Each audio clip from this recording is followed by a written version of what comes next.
So till date, we all are discussing about the simple MIMO concept. And what we are getting from MIMO, we are getting the one thing that we are getting from MIMO is our increase in throughput. The second thing that I'm talking about is the massive MIMO. As the name indicate, massive means very large MIMO. So this large basically indicate that we are having large number of antenna element. So this massive MIMO antenna is look like. So first, let me tell you, this massive MIMO is the extension of traditional MIMO. We start from MIMO uh, up to 8 cross 8, and after 8 cross 8, we go to the massive MIMO. So any antenna array having more than 8 controllable antenna element is called as massive MIMO. Because we are having large number of antenna, so our fading gradually disappear. And also with the help of massive MIMO, we get improvement in SINR. SINR basically clearly indicate that we will be having the narrow beam for UE. The last advantage is the multi-user gain. So this is a basic thing for MIMO, and now we will go on each and everything one by one. So how this massive MIMO work? You can see that we are having large number of antenna array. So large number of antenna array means we can make lot of small beams. So each UE will be having the individual beam. Let me go to the previous slide where we have discussed about the fundamental of MIMO. So the first thing is spatial multiplexing gain. Spatial multiplexing gain basically increasing over throughput, which is over common MIMO. Second is diversity gain. So these two are the advantage of basic MIMO. The third one is beam forming. This beam forming is the same thing that we are discussing in massive MIMO. So with the help of massive MIMO, we can make individual beam for each UE. So when we are making individual beam for each UE, then it result in that every user will get the narrow beam and individual beam. So definitely our quality will get improved. So you can see that this beam is for this UE, this beam for this UE. On that case, this UE will not interfere this UE. So if we don't have the interference, it means that 20 megahertz, if it is 20 megahertz bandwidth, then whole 20 megahertz bandwidth can be used for this UE, and the same 20 megahertz bandwidth can be used for this UE also. So if we are using the same resource for two UE and we don't having the interference, it means that we are increasing our capacity. And second thing, we are having better signal to noise ratio. So let me again go to the chart of MIMO. Start from 2 cross 2 MIMO, then we jump onto the 4 cross 4 MIMO, and then we go to the 8 cross 8 MIMO. Up till 2 cross 2, 4 cross 4, and 8 cross 8, this family is basically what we call traditional MIMO. And then we jump into the MIMO. So this MIMO technology is basically to increase throughput. So MIMO help us to increase cell throughput and user throughput. But the massive MIMO is not increasing user throughput. It is increasing our spectral efficiency. So this massive MIMO is helpful for increasing our spectral efficiency, increasing our 3D coverage, and increasing user experience. You can see that this is my base station, and I am having three user. So in previous scenario, this is my first sector, this is my second sector, and this is my third sector. So the user who will be on the cell edge will get poor coverage, but with the help of beam forming, three beam will be there. So each user will get individual beam. So with the help of individual beam, I will be having the more good signal, and more good signal means higher value of signal to noise ratio. And if I am having higher value of signal to noise ratio, on that case, I will be having the less interference. If I will be having the less interference means same bandwidth can be used for three user. So in normal traditional scenario, if I am using 20 megahertz, so this 20 megahertz will be divided into three user. One user will get 10 megahertz, other user will get 5 megahertz, and third one will get 5 megahertz. But with the help of beamforming, it is possible theoretically that we can assign 20, 20, and 20. So let me do some simple calculation. Traditionally, what is the efficiency? 10 plus 5 plus 5, 20. And with the help of beamforming, 20 plus 20, 40 plus 20, 60. So I'm able to increase my capacity by threefold, three times. So this is the magic of Messi MIMO. And we also call Messi MIMO as multi-user MIMO because this is a technique which are helping us to make network more efficiently. So how we are making beam? We already know that we had discussed initially that beam we can form beam when our two signal will come on same phase. So as you know that in massive MIMO we are having lot of antenna element. If you talk about 2 cross 2 MIMO, so this is the antenna element, we can see that. So this red one indicate RX and one indicate the second one, blue one indicate TX. So if we are having more 4 cross 4 and 8 cross 8, then we are having more number of antenna element. But in massive MIMO, we are having lot of antenna element. So the typical example of massive MIMO is 64 cross 64. So we are having 64 element for transmission and 64 element for reception. But it doesn't mean that we are having lot of antennas because this all antenna will be integrated in a single antenna. So it will be look like simple normal antenna, but inside antenna we are having the chip, and this chip is having lot of small antenna element. So what happen we are when we are having more number of antenna element? So trying to with some simple figure. So in this case we are having only two antenna beam. So we able to see that our coverage is like that. And if we are having four antenna element, then beam become more narrow.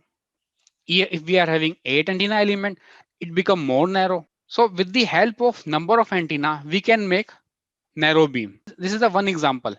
And if we are having multiple type of this horizontal, then we can make multiple beams. So this multiple beam can serve multiple UE. You can see that in simple in this figure, we can see we are serving multiple UE with multiple beams. So this is the basic principle of Messi MIMO. Messi MIMO, we can also tell us as multi-user MIMO. This simple figures clearly indicate that we are having multiple antenna element, and this multiple antenna element is generating multiple waves. And with the help of this multiple wave, we can make multiple narrow beam. And this multiple narrow beam is serving multiple user. So it's not look like that we need to go near to the site to make a call because we are having the customized beam for each user. Now I tell you about one simple case study where we are have implemented the Messi MIMO. It's a normal LT network.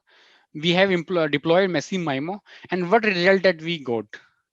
So with Messi MIMO, we able to get more data payload. Data payload indicate that previously we are having the payload of 100 GB. 100 GB means our total payload is 100 GB, and now we are able to get increase it.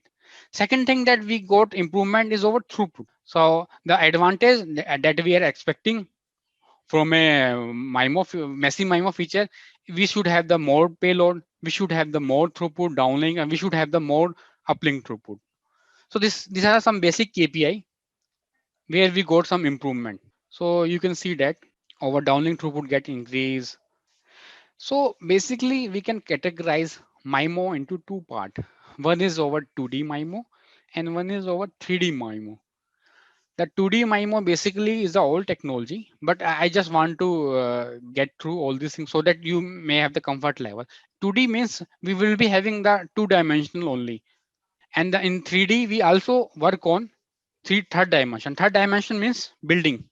So we will be having one user at this place and one user at this place. So we are making one beam for this user and one beam for this user. So this is about we are working on space also. So with the help of magic of this MIMO, We can have over everything in 3 dimensional. So the thing is that where we can deploy Messi MIMO. So Messi MIMO we can deploy in the area where we require high payload, where we are having high number of users and where we are having high number of utilization. So this is the one thing, because we cannot increase the spectrum, we cannot increase the number of sites. So what we can do, we can deploy Messi MIMO. But one disadvantage of Messi MIMO is that if our user are very much closed, so in that case we cannot make one single beam for each mobile because it will interfere. So advantage of MIMO will be there, Messi MIMO will be there when our user will be far from each other. So you can see that happy face, this happy face because our user are far away from each other. So we can make individual beam for each user. We can do the pairing. Well, this pairing concept basically is for Messi MIMO. If I'm having two mobile and I don't have any interference and I'm able to make two beam, then this user are paired. On that case, I am using same bandwidth for this one and so same band for this one user in the same place. Then we cannot have the advantage of Messi MIMO. So Messi MIMO basically relies on angular user separation. So if we having the more angular separation, then we will be having the more gain. So typically this separation can be happen at horizontally. Horizontally means this is the typical case. User are separate horizontally. And second is vertically. Vertical means I'm sitting on first floor, you are sitting on 8th floor. I'm having my own beam, you are having your own beam. If we are having the sufficient separation, then definitely will be having able to utilize the Messi MIMO gain. The third thing that we must have the transmission feasibility. Transmission feasibility indicate that you are having sufficient bandwidth at air interface, but you must have bandwidth to connect to the MME and other core element.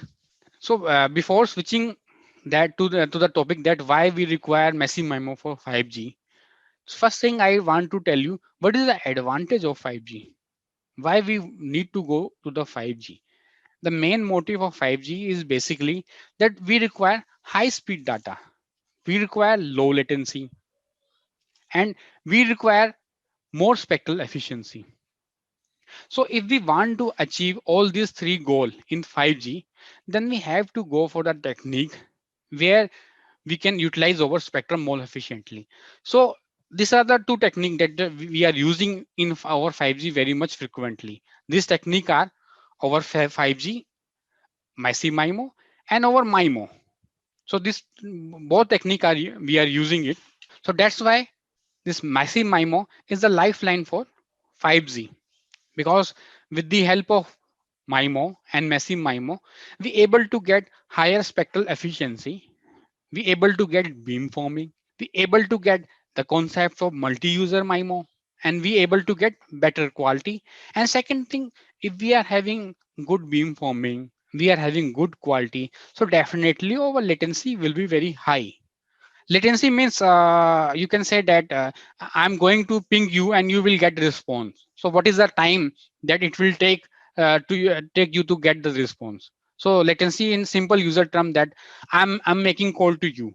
So what is the time I will take to make call to you? Uh, it is on millisecond, but it's very much important because in 5G we are having some critical type of use cases, and we call it use cases as life critical use cases. Just like that, we are having some live operations, we are doing some cancer operation, and some robotic arm is doing cancer operation. So it's very much critical because the person sitting at US is giving instruction to robot and robotic arm doing the same thing. So latency on that case should be very less. So this is the first use case that 5G that we are expecting will become on near future. So for all this use case, we need to find out the various way. So one of this way is the over Messi MIMO and MIMO. So this Messi MIMO is the prerequisite for 5G. Second thing is MIMO, because we know that our network in real world, we are having lot of fading and lot of multi-part propagations. So if we are having lot of propagation, our signal will get lost. On that case, we need to send signal from the multiple path. So with the help of MIMO, we can increase our channel hardening. We can increase our quality. So that's why this MIMO and messy MIMO is a prerequisite of any technology, whether it's 5G or 6G. And even in today's scenario with the LT, we are using messy MIMO. So what is the career path and job opportunity in messy MIMO? So in my clear words, you can say that messy MIMO is a subtopic that you should know if you are working in telecom. Because nowadays biggest cost for a telecom company is spectrum, and we always looks method like messy MIMO and MIMO to improve our spectral efficiency. And if you want to learn new technology like 5G, even in LTE, then this understanding of all this concept is must. Our legacy technology like LTE 3G is also deploying MIMO, and our messy MIMO will start from our LT technology. So for benefit of better throughput and coverage. So if you able to get all this concept of MIMO and messy MIMO, then you will be more comfortable in 5G technology and LT technology. And you can choose various part in telecom, just like RF engineer, RF planner, solution architect. So this all from my end.